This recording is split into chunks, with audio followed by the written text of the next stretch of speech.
न कहीं कुछ ना कुछ कमियां तो हैं। अगर वो कमियां नहीं होती हमारे में तो हम 44 पर नहीं सिमटते, उसमें तो कोई दो राय नहीं है। हम इस कमियों को भी मानते हैं, उस कमियों का आत्ममंथन भी कर रहे हैं, उन कमियों को दूर करने का प्रयास भी कर रहे हैं।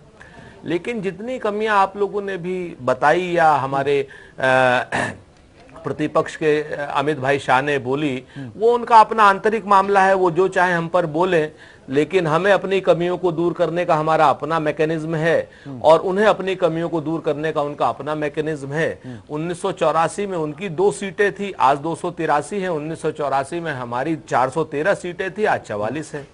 तो जो चीजें जितनी कमियां हैं, 2-4 कमियां तो हम आपको बता सकते हैं। वो कमियां सबसे बड़ी ये है कि कांग्रेस ने जातिवादी राजनीति नहीं की। जिस वक्त जातिवादी ताकतों का प्रादुर्भाव हो रहा था, कांग्रेस ने वो राजनीति नहीं की। जिस वक्त कमंडल की राजनीति हो रही थी, उस वक्त कांग्रेस ने कमंडल की राजनीति नहीं की। कांग्रेस ने धर्म को बेचने का काम नहीं किया, राम के नाम को बेचने का काम नहीं किया, राम को बेचने का काम नहीं किया।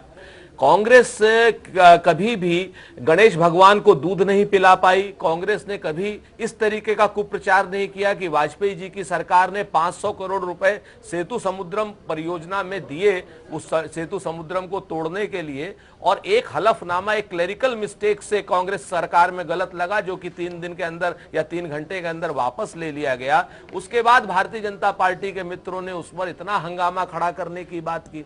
कांग्रेस ने कभी इस तरीके की गलतियां नहीं की कि भाई किसान को लेकर के कर्जा माफी का अगर किया है। कह रहे हैं तो आपका क्या ये कहना है कि इस तरह की नेगेटिव चीजों को बढ़ावा देने से ही कोई शिखर पर रह सकता है? आप लोग रहे हैं शिखर पे, वो वक्त था। तो क्या उस वक्त इन तरह की चीजों को बढ़ावा दिया जाता था, इस नीति और राजनीति के साथ आगे बढ़ा जाता था? अगर उस वक्त हाँ, बिल्कुल, बहुत बहुत वैलिड क्वेश्चन किया है आपने अरविंद। इस क्वेश्चन का भी मैं जवाब देना चाहता हूं।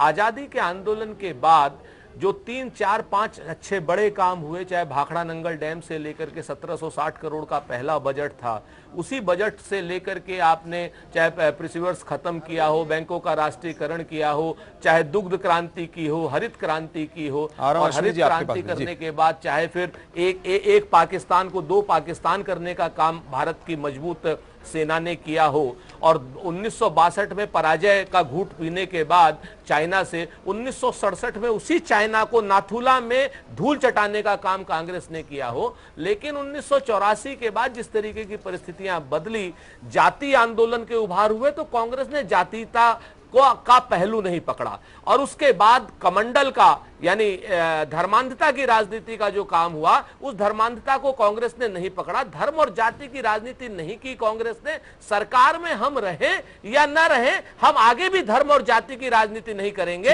हमने पहले भी विकास की राजनीति की बात की और आगे भी हम विकास की राजनीति की बात करेंगे।